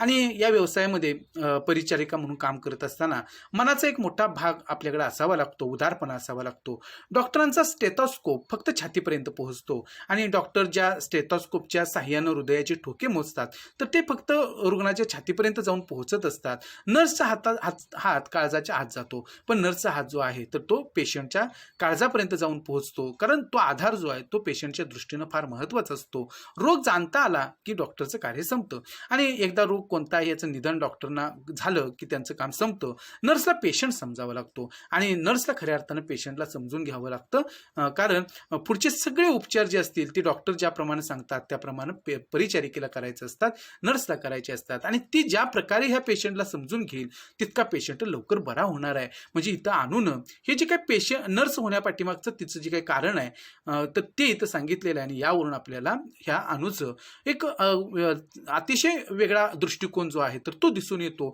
आणि कशा पद्धतीनं हे अणू आहे, कसा विचार ती प्रत्येक गोष्टीचा बारकाईनं करते आहे, आणि कसं वेगळं क्षेत्र त्यांनी निवडलेलं आहे याची जाणीव होते. मला रोगाची माहिती नकोच आहे, आणि अणू म्हणते की मला खरं तर रोगाची माहिती नकोच आहे, मला माणसाची माहिती हवी आहे, आणि मला खरं तर माणूस समजायला हवा. म्हणूनच मला हा पेशा महत्त्वाचा वाटतो, आणि म्हणूनच नर्स हा पेशा जो आहे, व्यवसाय जो आहे तो मला महत्त्वाचा वाटतो. मी आमच्या डीन साहेबांना नेहमी म्हणते की तुम्ही डॉक्टर मंडळी फक्त रोग्यांचा ताप पाहून मोकळे होता, आम्ही ताप आणि मनस्ताप दोन्हीचं निवारण करण्याची धडपड करतो. आणि इथे ही अनुमती आहे की आमचे जे अधिष्ठाता साहेब आहेत, डीन साहेब आहेत, त्यांना मी नेहमी सांगते की तुम्ही डॉक्टर मंडळी फक्त रोग्यांचा ताप पाहून मोकळे होता, आम्ही ताप आणि मनस्ताप, खरं तर ज्या रुग्णाला तो ताप आलेला आहे तर त्याला किती मनस्ताप होत असतो, किती त्रास होत असतो, किती वेदना होत असतात हे आम्हीच त्या ठिकाणी जाणत असतो. आणि तुम्ही दिलेल्या उपचाराप्रमाणे आम्ही त्यांची काळजी घेत असतो, आणि हे सगळं निवारण करण्याचं काम जे आहे या पेशंटचा ताप आणि मनस्ताप दोन्हींचं निवारण करण्याचं काम कोण करत असतं तर ती परिचारिका करत असते. आणि म्हणून डॉक्टरपेक्षा परिचारिका होणं हे खरं त्या ठिकाणी महत्त्वाचं होतं माझ्या दृष्टीने, आणि म्हणून मी परिचारिका झाली असं अणू सांगते. अशी ही अफाट अणू रागावली होती, आणि अशा पद्धतीची अत्यंत वेगळी असणारी इतर मुलींपेक्षा अणू आज मात्र रागावली होती. निमित्त काय आणि कारण काय होतं तर तिची 1 रुपयाची नोट घेतली हे. आणि आज मात्र कथानिवेदकाला हे लक्षात येणार की एवढी अफाट मनाची किंवा उदार मनाची ही अणू जी आहे ती आज रागावली कशी. आणि निमित्त तर काय की तिची 1 रुपयाची नोट घेतली हे, ती देखील आम्ही मुद्दाम घेतली नाही. आणि कथानिवेदक म्हणतात की खरं तर तिची नोट जी आहे ती पण आम्ही मुद्दाम घेतली नाही. मुंबईच्या आमच्या ह्या मुक्कामात आमचे मित्र भिडे आणि भिडे वहिनी आम्हाला भेटायला आल्या अणूच्या खोलीवर, आणि इथं ते पुढची गोष्ट सांगतात की नोटेसंबंधी नेमकं काय घडलं. की मुंबईच्या ह्या मुक्कामामध्ये म्हणजे लेखक हे कथानिवेदक आणि त्याची पत्नी मुक्ता की ते अणूकडं राहायला आलेले होते, आणि त्यांच्या ओळखीचे किंवा त्यांचे जे मित्र आहेत भिडे नावाचे ते आणि त्यांच्या पत्नी भिडे वहिनी हे दोघे तिथं त्यांच्याकडे त्यांना भेटण्यासाठी आलेले होते. गप्पा गोष्टी रात्रीचे 11 कधी वाजले समजलंच नाही, आणि गप्पा गोष्टी बराच वेळ चालल्या भिडे आणि भिडे वहिनी आणि हे कथानिवेदक आणि त्यांची पत्नी मुक्ता यांच्यामध्ये. गप्पा गोष्टीत रात्रीचे 11 सुद्धा वाजून कधी गेले हे त्यांनाही कळलं नाही. दोघं जायला निघाले, आणि भिडे आणि भिडे वहिनी दोघे जायला निघाले. वहिनी सहज म्हणाल्या आपण टॅक्सीने जाऊ बाई. आणि ह्या भिडे वहिनी काय म्हणतायत ह्या भिडेंना की आपण आज टॅक्सीनेच जाऊया, त्या बसचा आणि गाडीचा अगदी उभं घाला, आणि गाडीचा आणि बसचा खरंच कंटाळा आलाय, टॅक्सीनं जाऊ आणि आज आपण घरी टॅक्सीने जाऊया, असं भिडेंना ह्या भिडेवहिनी म्हणतात. त्यात काय मोठंच, फक्त सुटे पैसे वर आहेत की नाही पहा, तेवढ्यासाठी टॅक्सीवाल्यांना अडवायला नको. आणि भिडे म्हणतात की त्यात काय एवढं मोठं, ठीक आहे तू म्हणतेस तर आपण टॅक्सीने जाऊ, फक्त सुटे पैसे वर आहेत की नाही ते तेवढं बघ, कारण तेवढ्यासाठी आपल्याला टॅक्सीवाल्यांना अडवायला नको, थांबवायला नको. मग शोधाशोध, आणि मग ते सुटे पैसे आहेत का भिडेवहिनी पाहत आहेत, कारण दोघांकडे 10ची नोट निघाली आणि दोघांच्याकडे सुद्धा 10चीच नोट होती. भिडे 1 मिनिट थांबा, मी देतो सुटे पैसे. आणि इथे कथानिवेदक म्हणतात की अहो भिडे 1 मिनिट जरा थांबा, माझ्याकडे सुट्टे पैसे आहेत का पाहतो आणि तुम्हाला सुट्टे पैसे देतो. माझ्या जवळचे आणि मुक्ताजवळचे असे सगळे पैसे जमा केले तर 9 रुपये भरले. आणि आता हे त्यावेळची रक्कम आहे, त्यामुळं आज आपण त्याचा विचार करू शकत नाही त्याच्या किमतीचा. परंतु मुक्ता असेल त्या कथानिवेदकाची पत्नी आणि कथानिवेदकाकडं दोघांच्याकडे मिळून 9 रुपये होते. आणि अर्थातच 10 रुपये जे आहेत ते सुट्टे द्यायचे होते आणि त्यामुळे 1 रुपया कमी पडत होता. अहो चालेल 1 रुपया कमी, भिडेवहिनी म्हणाले. आणि भिडेवहिनी म्हणतायत या कथानिवेदकाला, अहो असलं 1 रुपया कमी तरी आम्हाला चालणार आहे, तुम्ही द्या आम्हाला 9 रुपये आणि 1 रुपया नसला तरी राहू दे. वा वा, असं कसं, 1 मिनिट थांबा, एखादा रुपया कुठंही मिळेल, मी अनुच्या कपाटात पाहते. मुक्तानं अनुचं कपाट उलटं पालटं केलं पण पैसे सापडले नाहीत. आणि मुक्तानं, आता आपण सगळेजण व्यवहारी असतो, कोणाचाही 1 रुपया ठेवायचं नाही असा आपल्याला स्वाभिमान असतो. त्यामुळे ह्या मुक्ता म्हणजे ह्या कथानिवेदकाची पत्नी, तर तिनं काय केलेलं आहे की थांबा म्हणाली भिडेवहिनीनं की 1 रुपया आपल्याला कुठे ना कुठेतरी मिळून जाईल, अनुच्या कपाटात आहे का तो पाहते. आणि अनुचं सगळं कपाट तिनं उलटं पालटं करून बघितलं पण पैसे काही तिला सापडले नाहीत. भिडे जायला निघाले, तोच काहीसा आठवून मुक्ता म्हणाली. आणि भिडे जेव्हा जायला निघाले की आता 1 रुपया काही मिळत नाहीये, आणि भिडे म्हणाले की असू दे व राहू दे, आणि ते जायला निघाले तेव्हा मुक्ता आठवून काहीतरी म्हणते आहे, 1 मिनिट थांबा रुपया मिळेल, 1 मिनिट थांबा रुपया तुम्हाला मिळेल. कुठं आहे, आणि कुठं आहे तो, अनुच्या टेबलावर काय आहे, त्या काचेखाली तिने एक नोट ठेवली आहे, दॅट्स गुड. आणि मग कथानिवेदक म्हणतात की कुठे आहे तो, तर अनुच्या टेबलावरती आहे आणि काचेखाली ती एक नोट जी आहे 1 रुपयाची ती मी पाहिलेली आहे, दॅट्स गुड. आणि मग बरं झालं, मस्तच. मी आणि भिड्यानी टेबलावरची ती अखंड काच वर उचलली आणि भिड्यानी ह्या कथानिवेदकानं ती टेबलावरची काच अगदी पूर्ण टेबलावरती ती होती, अखंड काच होती ती, त्याने दोघांनी उचलली. मुक्तानं पटकन खाली हात घालून नोट काढून घेतली आणि मुक्तानं ती 1 रुपयाची नोट सहजपणे लगेच काढून घेतली. भिडे पती पत्नी निघून गेले आणि अशा प्रकारे हे जे काही भिडे भेटायला आलेले होते ते दोघे भिडे पती पत्नी निघून सुद्धा गेले. अनु कामावरून परतले आणि अनु नेहमीप्रमाणे तिची जी काही ड्युटी होती ती पूर्ण करून ती घरी परतली. तिच्या रिवाजाप्रमाणे तिने आंघोळ केली, आले तिने आंघोळ वगैरे आटोपली. मग ती पानावर बसली, मग जेवायला बसली. आम्ही दिवसभराच्या हकीकती सांगितल्या आणि मध्येच मुक्तानं काचेखालची नोट भिड्यांना दिल्याचं सांगितलं. आणि एवढ्यात तिनं काय केलेलं आहे, मुक्तानं इकडच्या तिकडच्या गप्पा सांगून झाल्यानंतर तुझ्या टेबलावरची जी काही काचेखालची 1 रुपयाची नोट होती ती आम्ही भिड्यांना दिली असं मुक्तानं सांगून टाकलं. एकाएकी अनुचा नूर बदलला आणि हे वाक्य जेव्हा अनुच्या कानावरती पडलं तेव्हा तिचा बोलण्याचा नूर, स्वभावच चेहऱ्यावरचं भावच त्या ठिकाणी बदलून गेले. अनु गप्प झाली आणि अनु एकदम गप्प झाली. आम्हाला चोरट्यासारखं झालं. आणि असं काय घडलं की अनुला मी हे 1 रुपयाची नोट भिड्यांना दिली असं सांगितल्यानंतर अनुचं एकदमच त्या ठिकाणी सूर का बदलला, अनु एकदम गप्प का झाली, आम्हालाच त्या ठिकाणी चोरट्यासारखं झालं. मी घाईघाईन म्हणालो सुट्टे पैसे आणतो उद्या आणि लगेच तुझी नोट. आणि त्यांना वाटलं की 1 रुपयाची नोट घेतल्यामुळे अनुला वाईट वाटलं असावं, म्हणून कथानिवेदक म्हणतो की अगं अनु त्यात काय एवढं, उद्याला मी लगेच सुट्टे पैसे आणतो आणि ती नोट तिथंच ठेवतो असं त्यांना पुढे म्हणायचं आहे. Kindly stop it. अनुन तुकडाच मोडला. पण अनु चिडून थोडीशी म्हणते आहे की हे सगळं कृपया थांबवा, काइंडली स्टॉप इट, आणि असं काही त्या ठिकाणी बोलू नका अशा पद्धतीने ते अनु सांगते. शेवटी मी म्हणालो अनु तुम्ही तुझी दोघं माफी मागतो आहोत तर, पण तू काहीतरी बोल. आणि शेवटी मग अनुला राग आलेला हे लक्षात आलेलं आहे आणि म्हणून कथानिवेदक म्हणतात की अगं अनु हवं तर आम्ही तुझी दोघं माफी मागतो, परंतु तू काहीतरी बोल, अशी गप्प राहू नको. त्यावर जरा वेळानं ती म्हणाली तुम्ही ती नोट घ्यायला नको होती. आणि थोड्या वेळानं अनु म्हणते की तुम्ही खरंच ती नोट घ्यायला नको होती. कितीतरी वेळ हा सगळा इतिहास आठवत मी गॅलरीत उभा होतो आणि हे सगळं जे काही झालेलं आहे हे सगळं आठवत गॅलरीमध्ये कथानिवेदक उभा राहिलेला आहे. मुक्ता आत होती, मुक्ता सुद्धा आतमध्ये होती. अनु काय करत होती हे कळत नव्हतं. तेवढ्यात मुक्ता गॅलरीत आली. मी पाहिलं तर मुक्ताच्या अंगावर बाहेर जायचे कपडे. आणि मुक्ता जेव्हा गॅलरीमध्ये आलेली आहे तेव्हा इथं कथानिवेदकाच्या लक्षात आलेलं आहे की मुक्ताच्या अंगावरती बाहेर जाण्याचे कपडे होते. आणि आपल्याला माहितीच आहे की रात्रीचा सुमार आहे आणि अशा वेळेला ती तयार होऊन आली म्हटल्यानंतर कथानिवेदक म्हणतो की हे काय, बाहेर जायचं आहे. आणि हे काय कपडे वगैरे बाहेर जायचे घालून आलेले आहेत. त्यावरती मुक्ता म्हणते की आपल्याला बाहेर जायचं आहे. आत्ता कुठं? आणि कथानवेदक म्हणतो आत्ता आणि ह्या वेळेला आणि कुठे जायचं? भिड्यांकडे. आणि मुक्ता म्हणते की होय आपण भिड्यांकडे जायचं आहे. भिड्यांकडं कशाला?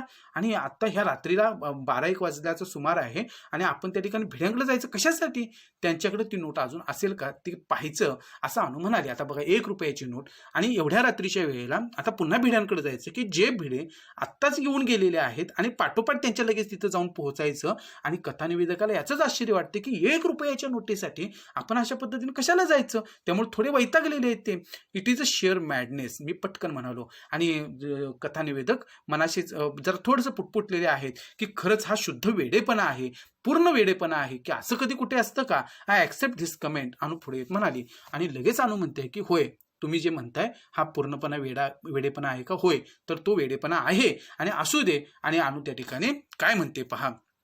अनु तीच नोट नेमकी टॅक्सीवाल्याला गेली असेल कारण सुट्या पैशाचाच प्रश्न होता. आणि मग कथानिवेदक जरा समजूत घालण्याचा प्रयत्न करताय की अगं अनु, ती जी नोट होती ती नेमकी टॅक्सीवाल्याला गेलेली असेल आणि सुट्या पैशांचाच प्रश्न होता, त्यामुळे ती नोट नक्कीच त्यांनी टॅक्सीवाल्याला दिली असेल. शक्य आहे नेमकी तीच नोट टॅक्सीवाल्याकडे गेली हे मला भिड्यांकडून कळू दे, मग मी थांबेन.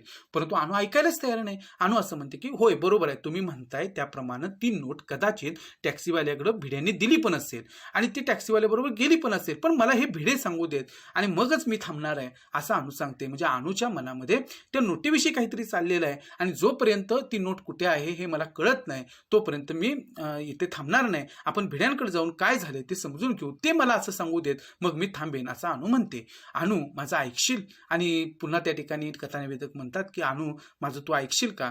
गळ घालू नका. आणि ते अनु म्हणते की ऐकायलाच तयार नाही. ती म्हणते की असं काही मला विनवणी वगैरे काही करू नका, मी ऐकणार नाही आणि मी काय तुमचं ऐकणार नाही. माझा स्वभाव तुम्हाला माहित आहे आणि मी कशी आहे हे तुम्हाला पण चांगलं माहिती आहे. ज्या टप्प्यापर्यंत माणूस प्रयत्न करू शकतो त्याच्या अलीकडे थांबणारी बाई मी नव्हे आणि ज्या टप्प्यापर्यंत माणूस थांबतो तर त्याच्या अलीकडे थांबणारे बाई मी नाहीये. म्हणजे ज्या टप्प्यापर्यंत माणूस प्रयत्न करू शकतो तर ते सगळे प्रयत्न मला करायचे, त्याच्या अलीकडे मला थांबायचं नाही आणि घेतलेलं काम जे आहे ते मला मध्येच त्या ठिकाणी थांबून ते मला पुढे जायचं आहे, ते मला समजून घ्यायचं आहे. त्यामुळे मी काय थांबणार नाही, मी प्रयत्न करणार आहे. ती नोट कुठे गेली हे मला भिडे सांगू देत. नोटेच्या बाबतीतला माझा प्रयत्न भिड्यांच्या घरापाशी संपतो आणि नोटेच्याच बाबतीमध्ये जर म्हणालात तर माझा जो प्रयत्न आता मी सुरू केलेला आहे तर तो भिड्यांच्या घरापाशी संपतो. म्हणून आपण भिड्यांकडे जायचं, तिथपर्यंत जायलाच हवं आणि मग त्यासाठी आपल्याला भिड्यांकडे जायचंच आहे असं अनु म्हणते. ह्या वेळात आम्हाला भाग घेण्यावाचून गत्यंतर नव्हतं आणि आता नाईलाज झाला कथानिवेदकाचा की चूक तर त्यांचीच झालेली होती आणि त्यामुळे आता अनु म्हणते त्याप्रमाणे आता वागण्याशिवाय दुसरा पर्यायच नव्हता. आम्हीच गुन्हेगार होतो ना, आम्ही टॅक्सी पकडली, टॅक्सीत बसल्यावर आणि मग आम्हीच गुन्हेगार होतो असं कथानिवेदकाला मनाशी वाटलेलं आहे. आम्ही टॅक्सी पकडली आणि तिघेजण त्यांनी टॅक्सी पकडली. टॅक्सीत बसल्यावर मी म्हणालो अनु त्या नोटीसाठी तू एवढं का करत आहेस? आणि प्रश्न पडलेला होता किंवा आपल्याला सुद्धा प्रश्न पडतो की या नोटीसाठी अनु एवढं का धडपडते आहे. आणि तसाच प्रश्न कथानिवेदकाला सुद्धा पडलेला आहे. तो म्हणतो की अनु तू एवढं त्या नोटीसाठी का करतेस? त्यामागं तशाच भावना आहेत. आणि अनु पण म्हणते की खरंच त्यामागं माझ्या काहीतरी भावना आहेत. खाजगी नसेल फार तर सांगतेस, खाजगी नसेल तर फार सांगतेस का? असं कथानिवेदक म्हणतात की खाजगी वगैरे काही नसेल तर आम्हाला तू सांगतेस का? नोट मिळाली तर सांगेन. आणि अनु म्हणते की हो सांगेन, पण नोट मिळाली तर. मुक्तानं एक नुसताच हुंकार दिला आणि मुक्तानं थोडासा हुंकार जो आहे तर तो सोडला. अनुनं त्यातला अर्थ जाणला. ती म्हणाली नोट मिळेल असं वाटतं मला. आणि अनुनं त्यातला अर्थ जो आहे तर तो समजून घेतला की मुक्ताला काय त्या ठिकाणी प्रतिक्रिया द्यायची आहे. आणि ती म्हणाली की नोट मिळेल असं मला वाटतं, मिळो बापडे आणि ती नोट एकदाची मिळू दे असं त्या ठिकाणी कथानिवेदक म्हणतो. लॅमिंग्टन रोड पोलीस स्टेशन दिसताच मी टॅक्सी थांबवली आणि लॅमिंग्टन रोड पोलीस स्टेशन जे आहे तर तिथंच ही टॅक्सी जी आहे तर ती ह्या कथानिवेदकानं थांबवलेली आहे. पोलीस स्टेशनच्या स्टेशन शेजारच्याच इमारतीत 4थ्या मजल्यावर जायचं होतं आणि पोलीस स्टेशन जवळच असणारी ही जी काही इमारत होती भिड्यांची तर तिथल्या 4थ्या मजल्यावरती त्यांना जायचं होतं. आम्ही भिड्यांच्या दरवाजापाशी आलो तर आत दिवा जळत असल्याचं व्हेंटिलेटरमधून दिसलं. आता व्हेंटिलेटर म्हणजे काय, घरात हवा खेळती ठेवण्यासाठी दाराच्या तिरप्या पातळ पट्ट्या बसवलेली चौकट, त्याला म्हणजे तिथून हवा बाहेर जाणं आत येणं हे सुरू असतं. तर अशा पद्धतीनं त्या व्हेंटिलेटरमधून ह्या कथानिवेदकाला दिसलेलं आहे की आत लाईट सुरू आहे, दिवा सुरू आहे. कडी वाजवताना संकोच त्यामुळे कमी वाटला आणि त्यामुळे आता कडी एवढ्या अपरात्री आपण आलेलो आहोत आणि कडी कशी वाजवायची याविषयी खरं तर सुरुवातीला संकोच वाटणं स्वाभाविक होतं, परंतु आतमध्ये दिवा दिसल्यानंतर कदाचित ते जागे असतील, त्यामुळे तो संकोच कथानिवेदकाचा थोडा कमी झाला. दार उघडताच तुम्ही हा जो भिड्यांनी प्रश्न केला तो अपेक्षित होता आणि दार उघडल्याबरोबर तुम्ही हा भिड्यांनी काय केला प्रश्न उपस्थित केला, कारण हे अनपेक्षित होतं की अशा पद्धतीनं हे कथानिवेदक आणि त्याची पत्नी मुक्ता, कारण त्यांना आत्ताच भेटून भिडे पती पत्नी आलेले आहेत, त्यामुळे असं काय घडलं की ते लगेच आपल्याकडं मागोमाग आलेले आहेत. त्यामुळं ज्या आश्चर्यानं आपण विचारू तसंच भिड्यांनी सुद्धा तोच प्रश्न विचारला की तुम्ही या, आणि मग आता आलेले आहेत म्हटलं तर या असं भिडे म्हणाले. आम्ही ताबडतोब बसलोच. 4 जिन्यांचा हा परिणाम, आणि दमलेलेच होते जिने चढून कथानिवेदक आणि अनु आणि मुक्ता, त्यामुळे ते लगेच बसले जिने कोचवरती आणि तिथं बसलेले आहेत. आम्ही आत्ताच आलो हे तुमच्या पुढे, आणि आम्ही सुद्धा आत्ताच आलो असं भिडे वहिनी सांगतात. काय सांगता काय, आमच्या घरून निघून तर चांगला दीड तास झाला तुम्हाला, मी आश्चर्याने म्हणालो. अहो एवढा तुम्हाला कसा काय वेळ लागला, कारण आमच्या घरून तर तुम्ही निघून दीड तास झाला आणि 10-15 मिनिटांचा हा रस्ता, त्यामुळं इथंपर्यंत यायला एवढा वेळ कसा काय झाला, असं त्या ठिकाणी कथानिवेदक आश्चर्यानं भिडे वहिनींना म्हणतात. सांगतो काय प्रकार झाला तो. भिडे म्हणतात की सांगतो तुम्हाला काय घडलं ते. तुमच्या घरून निघालो आणि तुमच्या घरून जसं आम्ही निघालो ही म्हणाली त्याप्रमाणे टॅक्सी केली. 15 मिनिटात त्यांनी इथंपर्यंत आणलं आणि एक प्रचंड घोटाळा झाला. आणि ज्या टॅक्सीने आम्ही आलो 15 मिनिटात त्यानं इथंपर्यंत आणलेलं आहे, परंतु एक घोटाळा झाला. काय झालं, इथल्याच चौकात एक म्हातारा आमच्या टॅक्सीखाली आला. अहो काय सांगायचं तुम्हाला की आम्ही ज्या टॅक्सीमध्ये बसून आलो तर इथल्याच एका चौकामध्ये एक म्हातारा अचानकपणे टॅक्सीखाली आला. मग कथानिवेदक म्हणतात मग काय झालं. मग काय, खरं तर आम्ही लगेच त्यातून सुटलो असतो, ठरवलं असतं तर, पण आमचा चांगुलपणा आम्हाला जरा नडला. आणि मग काय, खरं तर आम्ही त्यातून सुटलोही असतो, ठरवलं असतं तर, पण आमचा जो चांगुलपणा आहे तर तो मात्र आमच्या आड आला. का तर टॅक्सीवाल्याची 1% देखील चूक नव्हती. तेव्हा टॅक्सीवाल्याला वाचवायचं म्हणून त्याच्या बाजूनं जबानी द्यायला आम्ही पोलीस स्टेशनवर गेलो. आता खरं तर भिडे पती पत्नी जे आहेत तर ते ह्या टॅक्सीवाल्याचा विचार करतायत की टॅक्सीवाल्याची खरं तर ह्याच्यामध्ये काही चूक नव्हती आणि मग त्याला पुढचा कुठला त्रास होऊ नये म्हणून त्याच्या बाजूनं पोलीस स्टेशनमध्ये जबाब देण्यासाठी ते गेलेले आहेत. आणि तो म्हातारा मुक्ताने विचारला, त्या म्हाताऱ्याचं काय झालं की जो कारच्या आडवा आलेला होता त्याला नायरमध्ये ऍडमिट करून आलो ना. आणि मग भिडे म्हणतात की हो त्याला पण आम्ही नायर हॉस्पिटलमध्ये ऍडमिट करून आलेलो आहोत. कितपत लागलं. अनुमधली नर्स जागी झाली. अनुला वाईट वाटलेलं आहे आणि अनु म्हणते की अहो त्याला कितपत लागलेलं आहे. नो होप्स भिड्यांनी सांगितलं. आणि भिडे म्हणाले की आता काय आशा नाही त्याची. आणि अशा पद्धतीनं भिडे म्हणतात बरं मग. आणि मग पुढे आता मग काय, हॉस्पिटलमधून पोलीस स्टेशन, जबान्या स्टेटमेंट्स, आणि मग पोलीस स्टेशनमध्ये जे चालतं त्याप्रमाणे जबाब झालेले आहेत. पोलीस स्टेशन आपलं शेजारीच आहे म्हणून बरं आहे. आणि भिडे म्हणतात की पोलीस स्टेशन आमच्या जवळच आहे म्हणून ठीक आहे. भिडे ह्या असल्या गोष्टी तुम्हीच करू जाणे. खरं तर अशा पद्धतीनं असं काही घडलं तर आपण काय त्याच्यामध्ये अशा प्रसंगामध्ये फार तिथं काय थांबणार नाही. परंतु भिडे पती पत्नी जे आहेत तर ते खरं तर जरा मोठ्या मनाचे आहेत आणि त्या टॅक्सीवाल्याला त्यांनी खरंच फार समजून घेतलेलं आहे, त्याची खरंच काही चूक नाही आहे आणि मग त्याच्या बाजूनं आपण उभं राहिलं पाहिजे. आणि म्हणून त्यांनी अशा पद्धतीनं जो काही जबाब आहे ते टॅक्सीवाल्याच्या बाजूनं देण्यासाठी ते थांबलेले आहेत. शिवाय त्यांनी जो काही म्हातारा आडवा आलेला होता तर त्याला नायर हॉस्पिटलमध्ये दाखल सुद्धा केलेलं आहे. आणि अशा पद्धतीनं त्यांची जी काही सामाजिक जबाबदारी आहे ती सुद्धा भिडे पती पत्नीनं पार पाडलेली आहे. नाही तसं नाही. आणि मग इथे भिडे म्हणतात कथानिवेदकाला असं काही नाहीये की माझा ऐका, पोलीस बिलीस लचान मलाही झेपणार नाही आणि पोलीस वगैरे हे सगळं जी काही कटकट असते ती मला सुद्धा झेपणारी नाही. मला कीव आली ती टॅक्सी ड्रायव्हरची. खरं तर मला दया आली त्या टॅक्सी ड्रायव्हरची. बिचारा नुकताच ते व्यवसायात आलेला आणि हा जो काही टॅक्सीवाला होता तो नुकताच त्याच्या सांगण्यावरून आमच्या लक्षात आलं की तो या व्यवसायात नवीन आहे. तुम्ही आमच्या पाठोपाठ आता कसे काय आलात. बरं ती असू दे. आणि भिडे म्हणतात की आता तुम्ही आमच्या पाठोपाठ लगेच कसे काय आलात, तुमच्या येण्याचं कारण काय. आमच्या आगमनाचं कारण कितीही चमत्कारिक असलं तरी ते सांगावं लागणारच होतं. आणि कथानिवेदकांना खरं तर आता हा अडचणीचा प्रश्न होता, परंतु हे कारण आता तुमच्याकडे आम्ही 1 रुपयाच्या नोटीसाठी आलेलो आहोत हे सांगणं थोडं चमत्कारिक होतं, पण ते आता कारण सांगावंच लागणार होतं. अनुकडे नजर टाकीत कथानिवेदक म्हणतायत, भिडे साहेब मगाशी आपण जी टेबलावरची काचेच्या खाली ठेवलेली नोट काढली ना त्या नोटेसाठी आम्ही आलो आहोत. आणि थोडंसं त्या ठिकाणी संकोचल्यासारखंच झालेलं आहे कथा निवेदकार आणि ते म्हणतात की बघा मगाशी आपण घरातून येत असताना की टेबलावरची काचेच्या खालची जी काही ठेवलेली नोट 1 रुपयाची काढली ना, त्या नोटेसाठी आम्ही आलेलो आहोत आणि त्या नोटेच्या बाबतीत आमच्या अनुच्या तशाच काही भावना आहेत आणि अनुच्या अशा काही भावना आहेत त्या नोटेच्या संदर्भामध्ये आणि म्हणून ती नोट तुमच्याकडे आहे का हे आम्ही पाहण्यासाठी तुमच्याकडे आलेलो आहो आणि तीच नोट नेमकी गेली असेल तर. आणि मग भिडे म्हणतात की अहो तुम्ही आलात हे बरोबर आहे, पण नेमकी तीच नोट जर गेली असेल कोणाकडे तरी मग काय करणार, मग माझा शोध खुंटला असं समजून मी गप्प बसेन. आणि मग अनु म्हणते की माझा शोध थांबला असं समजून मी शांत बसेन. लेट्स ट्राय आणि चला आपण प्रयत्न तरी करू, आम्हाला प्रयत्न करू देत असं म्हणत भिड्यांनी त्यांचं पैशांचं पाकिट आणलं. आणि मग भिडे म्हणाले की थांबा आपण प्रयत्न करू, आहे का ती नोट बघूया. आणि मग पैशांचं पाकिट आणलं, त्यातले कप्पे शोधले आणि त्या पाकिटातले कप्पे सुद्धा त्यांनी शोधून पाहिले. त्यात एक 10ची नोट, एक 2 रुपयाची नोट आणि बाकी सगळी नाणीच होती. आणि त्याच्यामध्ये एक 10ची नोट होती, एक 2 रुपयाची नोट होती आणि बाकी सगळी नाणी होती. I am sorry. आणि मग हे भिडे म्हणतात की मला माफ करा, ती काही 1 रुपयाची नोट माझ्याकडे नाही. छे त्यात तुमची काही चूक नाही असं म्हणत अनु उठलीच. अनु म्हणाले की अहो नाही तसं काही नाही, की तुमची खरंच ह्याच्यामध्ये काही चूक नाही. आणि असं म्हणत अनु उठली. आम्ही दरवाजापाशी आलो तेवढ्यात भिडे म्हणाले 1 मिनिट थांबा. आणि मग आता हे जायला निघतायत तोपर्यंत भिडे म्हणाले की तुम्ही जरा 1 मिनिट थांबाल का, बोला तुमचा शोध खुंटला असंच काही म्हणता येणार नाही. आणि तुम्ही म्हणालात मगाशी त्याप्रमाणे तुमचा लगेच शोध इथंच खुंटला नोट शोधण्याचा, तर असं काही म्हणता येणार नाही. कसं काय, अनुन उत्सुकतेने विचारलं. अनुची आशा पल्लवीत झाली आणि ती म्हणते की असं कसं काय म्हणतात, तुमची नोट अगदी सुखरूप पोलीसच पाहण्यात आहेत असं समजा आणि पोलीसच्या पाहण्यामध्ये तुमची नोट सुरक्षित आहे असं तुम्ही समजा. म्हणजे अख्खं लॅमिंग्टन रोड पोलीस स्टेशन त्याच्यासाठी पहारा करत आहे आणि अख्खं लॅमिंग्टन रोड पोलीस स्टेशन जे आहे तर त्याच्यासाठी त्या नोटीसाठी पहारा देत आहे असं तुम्ही समजा. त्यांना नीट सांगा हो. भिडे वहिनींनी भिड्यांना माफक प्रमाणात दम भरला आणि भिडे वहिनींनी भिड्यांना थोडंसं रागावतच म्हणाले की अहो चेष्टा वगैरे सोडा आणि तुम्ही नीट काय ते त्यांना सांगा. सगळं सांगतो असं म्हणत भिड्यांनी शर्ट चढवला आणि तुम्हाला सगळं सांगतो असं म्हणत त्यांनी भिड्याने शर्ट चढवला. येतेच का तू, त्यांनी वहिनीने विचारलं. आणि भिडी वहिनीने त्यांनी विचारलं की तू पण माझ्याबरोबर येतेस का, कुठं पण, लॅमिंग्टन रोड पोलीस स्टेशनात. आपला टॅक्सीवाला तिथंच असेल ना अजून.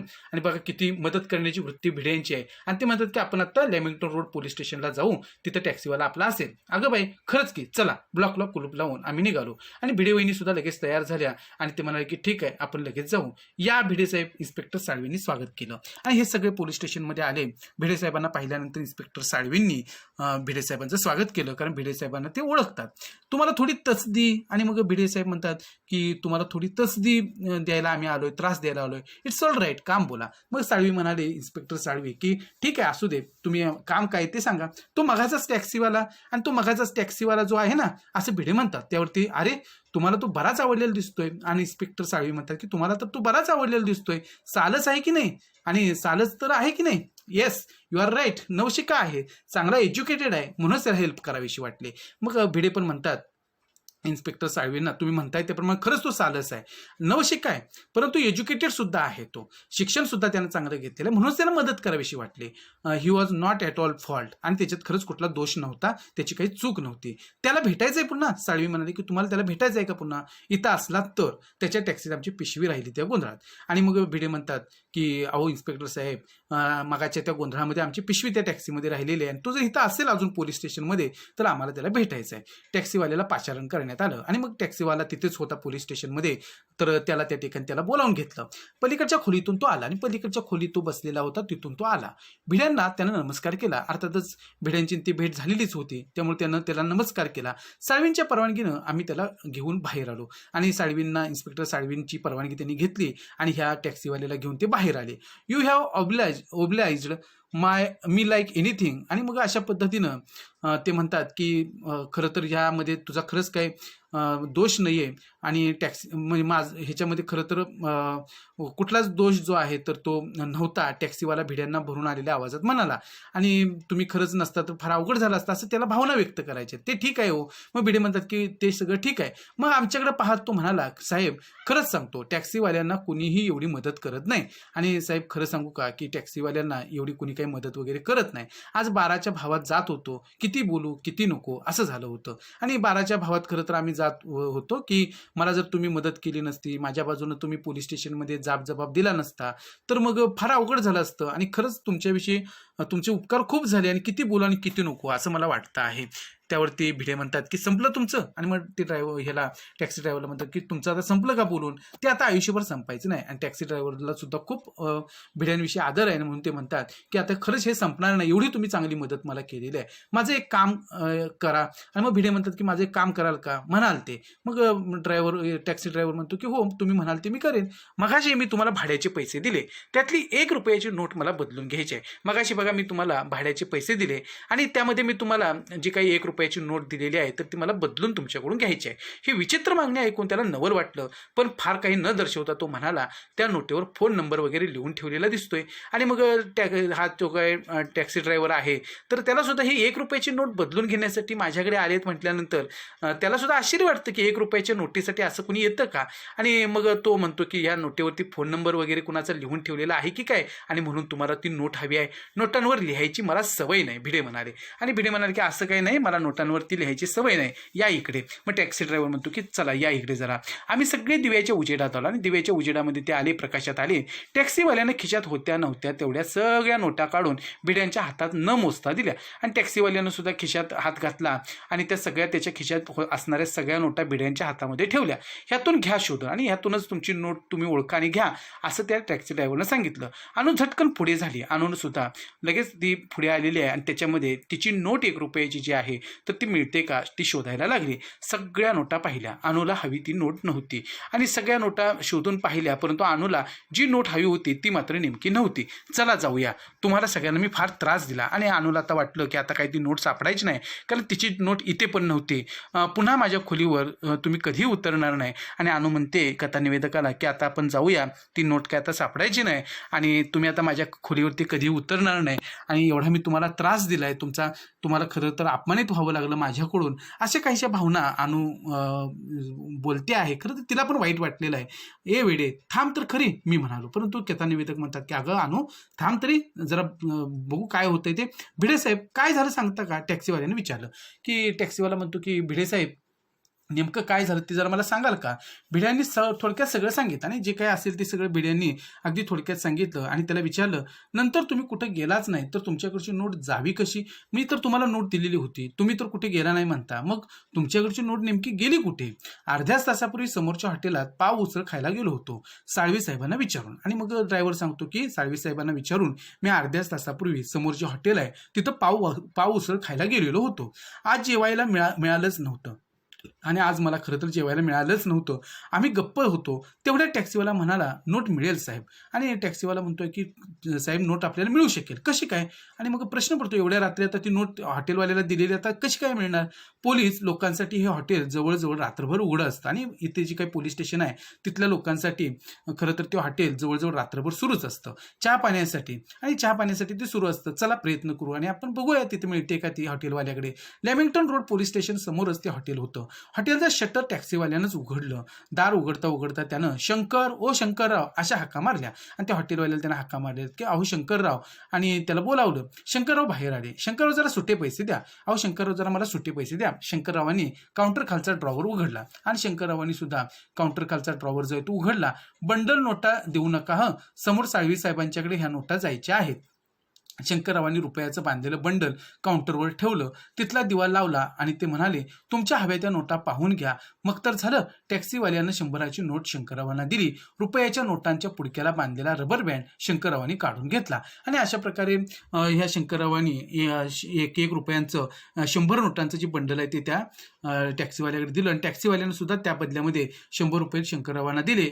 आणि अशा पद्धतीनं आता त्याच्यामध्ये 1 रुपयाची नोट सापडते का तर ते पाहायचं होतं. भिडे साहेब या. आणि भिडे साहेब इकडे या. अनुकडे पाहत भिड्यांनी विचारलं नोट कशी ओळखायची. आणि अनुकडे बघत भिड्यांनीच विचारलं की अगं नोट कशी ओळखायची. त्याच्यावर लाल अक्षरात बॉलपेननं सुनीत असं नाव लिहिले. आणि मग अनु सांगते की त्या नोटेवरती लाल अक्षरामध्ये बॉलपेननं सुनीत असं नाव लिहिलेलं आहे. नोट मिळाली.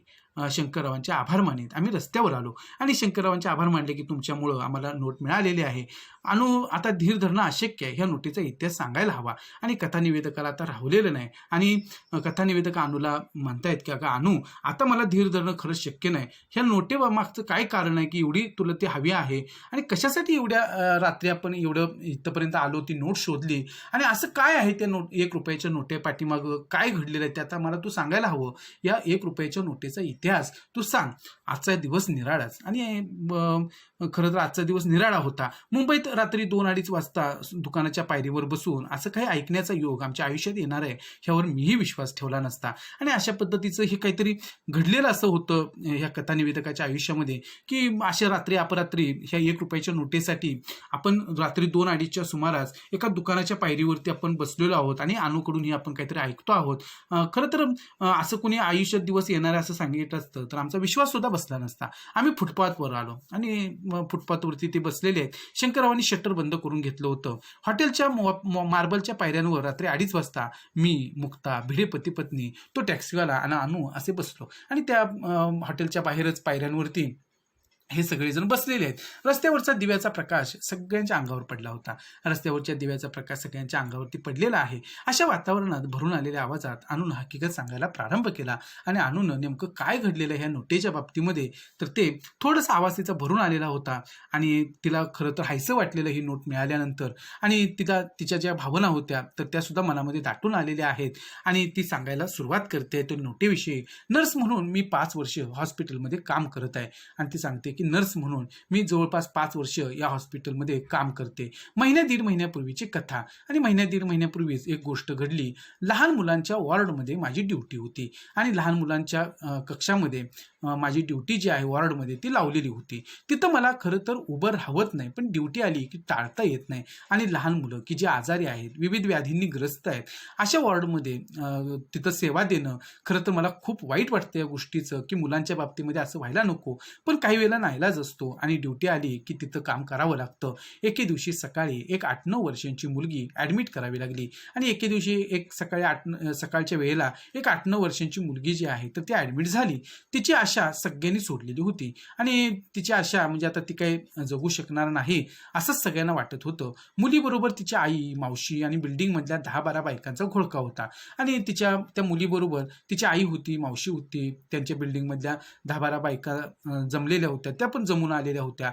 त्या सगळ्यांना मी बाहेरच्या बाहेर थोपवलं. आणि त्या सगळ्यांना बाहेरच्या बाहेर तिनं थांबवलं अनुनं. मग भराभरा आमच्या हालचाली सुरू झाल्या. आणि मग अनु सांगते की भराभरा मी त्या मुलीसाठी काय करता येईल ते सगळं करायला सुरुवात केली. पायाला, हाताला नळ्या लावल्या. आणि पायाला, हाताला ज्या काही नळ्या लावायच्या आहेत, मग ते ऑक्सिजन असेल किंवा सलाईनच्या बाटल्यांच्या सलाईन लावायची असेल, ते सगळं जोडाजोडी सुरू झाली.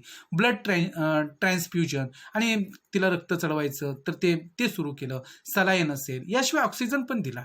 हे सगळं अर्थात नातेवाईकांच्या समाधानासाठी. अर्थात ही जी काही छोटी मुलगी होती ती इतकी अत्यवस्थ होती की आता खरंच पुढे काय, कोणत्या क्षणी काय घडेल हे सांगता येत नव्हतं.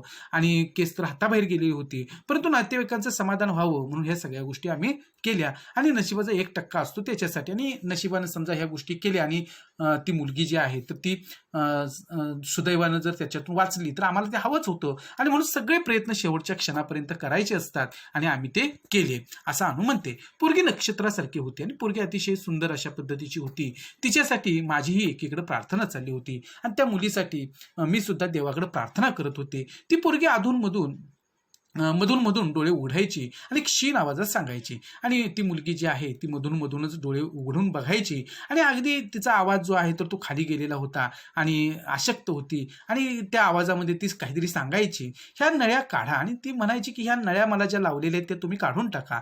दिवसभर हे चाललं होतं. आणि दिवसभर हे सगळं चालू होतं की ती मुलगी अशा पद्धतीनं सांगायची अनुला. आणि ती अनुला समजायचं. तिच्या यातना बघवत नव्हत्या आणि तिला होणारा त्रास जो आहे तर तो सुद्धा अनुला पाहवत नव्हता. ह्या नळ्या काढा म्हणून तिचा जप चालला होता. आणि काही करा, परंतु मला हे काही नळ्या जोडलेल्या आहेत, मग ऑक्सिजनची नळी असेल किंवा सलाईनच्या नळी असेल किंवा अशा पद्धतीने रक्त चढवणं सुरू असेल की हे सगळं काढून टाका, असं जणू ती त्या ठिकाणी अनुला वारंवार सांगत होती. आणि तेच ते पुन्हा सांगत होती. शेवटी मी डॉक्टरांना विचारलं.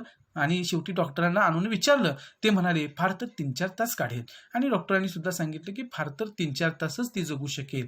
मग मी विचारलं, असंच जर असेल तर शेवटचे काही तास तिला सुखानं तरी जगू दे ना.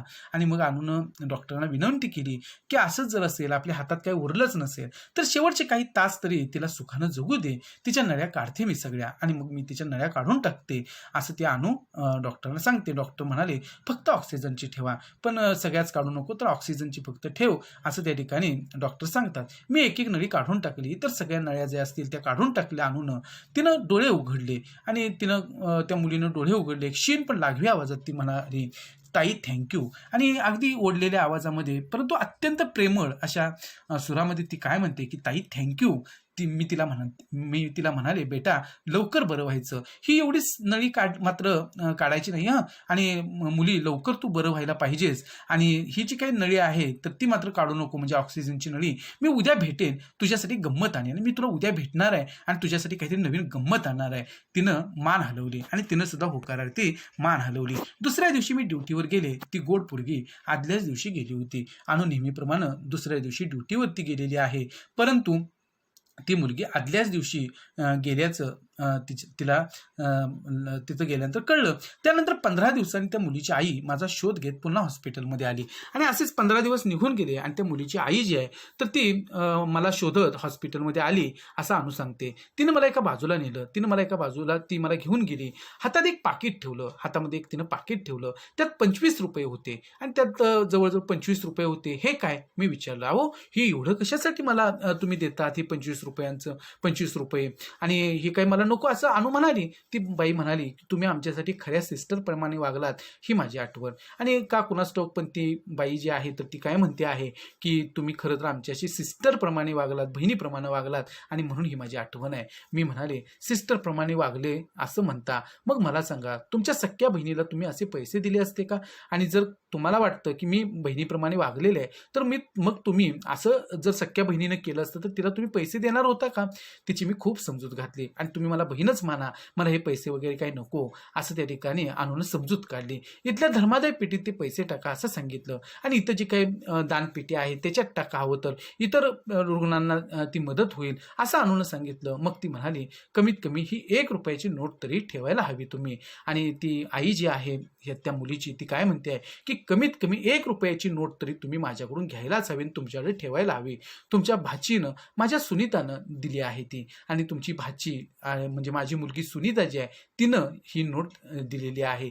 तुम्ही त्या दिवशी नळ्या काढलात. तुम्ही गेल्यावर ती मला म्हणाली, ही नर्स ताई चांगली आहे, तिनं हातापायातल्या सुया काढल्या, मी आता झोपते, माझा उशिकालचा खाऊचा रुपया त्या ताईला दे. आणि ही जी काही मुलगी होती ती मुलगी आपल्या आईला काय म्हणते आहे की ती नर्स ताई जी आहे ती खूप चांगली आहे, की तिनं माझ्या सगळ्या नळ्या काढल्या, हातापायातल्या सगळ्या सुया काढल्या, आणि मी आता खरंच शांतपणे झोपते, माझा उशिकालचा खाऊचा रुपया जो आहे तो त्या ताईला दे, असं एवढी मुलगी ती आहे. तर ती म्हणाली होती, म्हणजे तिला जे समाधान वाटलेलं होतं की त्या जो त्रास इथं आणून कमी केलेला होता त्या मुलीच्या भावना तिनं ज्या काही समजून घेतलेल्या होत्या, आणि त्यामुळं एक भावनिक नातं जे आहे ते ह्या मुलीशी निर्माण झालेलं होतं. आणि त्या मुलीनं सुद्धा अशा पद्धतीनं आपल्या आईजवळ या भावना व्यक्त केल्या, आणि खाऊचा रुपया जो आहे तो त्या ताईला दे एवढं ती सांगून गेलेली होती. पोरगी एवढं बोलली, तिनं डोळे मिटले, आणि ते मिटलेच. आणि आई म्हणते की तिनं मला एवढं सगळं सांगितलं आणि तिनं डोळे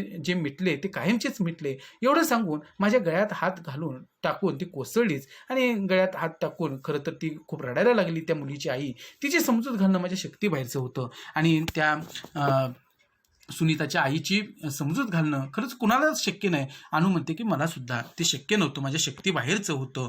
हकीकत सांगताना अनुचा आवाज भरून आला, आणि हे सगळं सांगताना अतिशय वाईट वाटत होतं अनुला. थोडा वेळ थांबून रुमालानं डोळ्यांच्या कडा टिपत म्हणाली, हीच ती नोट, आणि हीच ती नोट आहे असं ते आपले डोळे पुसत सांगते आहे, आणि म्हणून ही नोट मला हवी होती. आम्ही सुन्न बसून होतो, आणि हे सगळं ऐकताना सगळेजण शांतपणे बसून होते. सगळीकडे शांत होतं. आणि मग तितक्याच संथ स्वरात टॅक्सीवाला म्हणाला, ताई असं पेशंटमध्ये मन गुंतवून चालणार नाही. आणि मग तो टॅक्सीवाला म्हणतोय की ताई अहो असं पेशंटमध्ये मन गुंतवून कसं चालेल, माणूस भूतकाळात अडकला की संपलं, आणि माणूस जेव्हा भूतकाळामध्ये अडकतो तेव्हा सगळं संपतंच की, मग भविष्यकाळही खराब होतो, आणि त्यामुळे भविष्यकाळ सुद्धा आपला खराब होतो.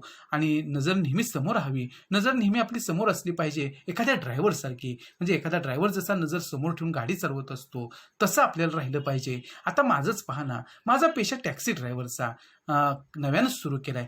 केव्हा केव्हा टॅक्सीत अशी व्यक्ती येऊन बसते की वाटतं हा पॅसेंजर टॅक्सीतून कधीही उतरू नये, पण त्याचंही डेस्टिनेशन ठरलेलं असतं. आणि कधी कधी माझ्या गाडीत बसलेला एखादा प्रवासी असतील ते इतके चांगले असतात की त्यांनी माझ्या गाडीत बसावं, असाच प्रवास सुरू राहावा असं मला वाटतं. पण त्यांचं ठिकाण आलं की ती उतरणारच आहे. या आगे खडी करू असं म्हणताच गाडी मुकाट्यानं उभी करावी लागते आणि मग मीटरवरचा आकडा पुसायचा. मनात रेंगाळू पाहणारा तो पॅसेंजरही त्याबरोबर पुसायचा आणि नव्या पॅसेंजरचं स्वागत करायला तयार व्हायचं. म्हणजे एक पॅसेंजर गेला की दुसरा गाडीत येऊन बसणार आहे त्याचीच वाट बघायची आणि आपण पुढे जात राहायचं.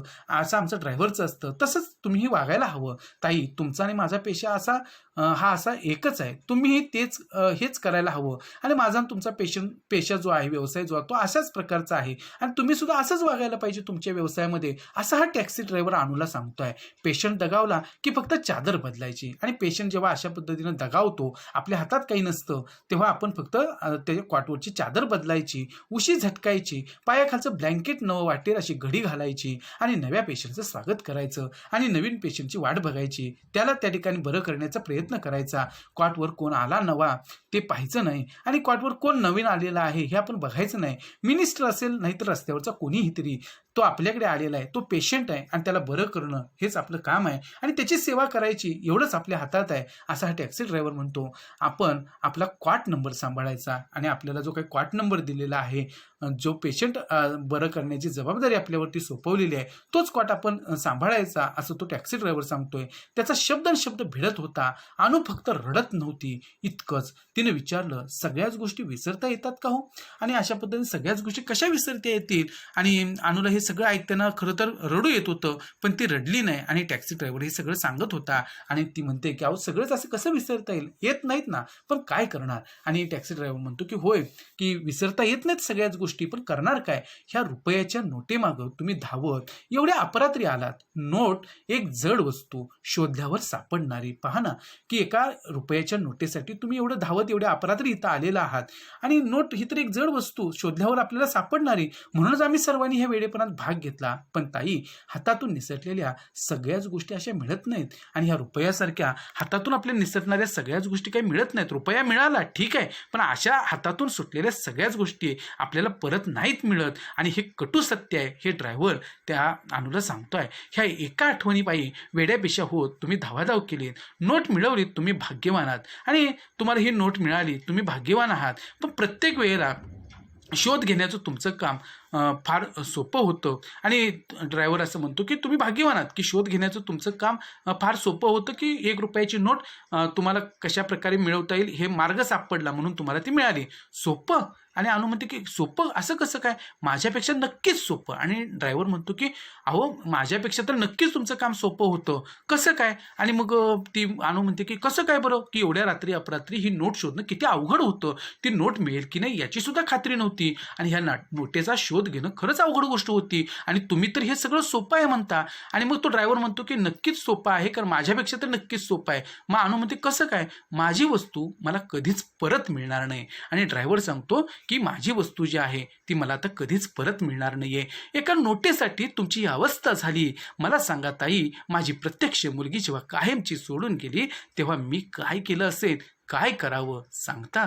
आणि इथे या नाटकाचा हा जो काय शेवट आहे, हा जो उत्कर्ष बिंदू आहे, तो वाचकाला अनपेक्षित अशा पद्धतीचा हा शेवट इथं कथेचा झालेला आहे की ती गेलेली मुलगी जी आहे तर ती ह्या टॅक्सी ड्रायव्हरची आहे आणि तो म्हणतो ह्या अनुला की तुम्ही 1 रुपयाची नोट शोधू शकलात, ती तुम्हाला मिळाली, तुमचं काम सोपं होतं त्या नोटेचा शोध घेणं.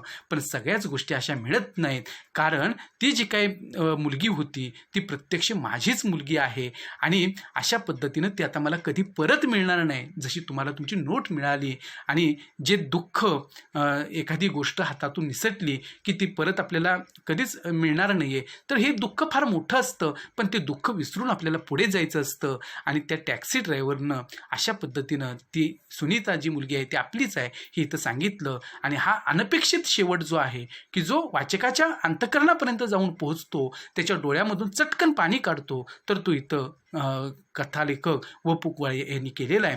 नक्कीच तुम्हाला ही कथा आवडलेली असेल. विद्यार्थी मित्र हो, आज आपण या व्हिडिओमध्ये इथेच थांबणार आहोत. अशाच प्रकारचे व्हिडिओ पाहण्यासाठी तुम्ही हा चॅनल नक्की सबस्क्राईब करा. धन्यवाद. आपण पुन्हा भेटू नवीन व्हिडिओसहित नवीन भागामध्ये.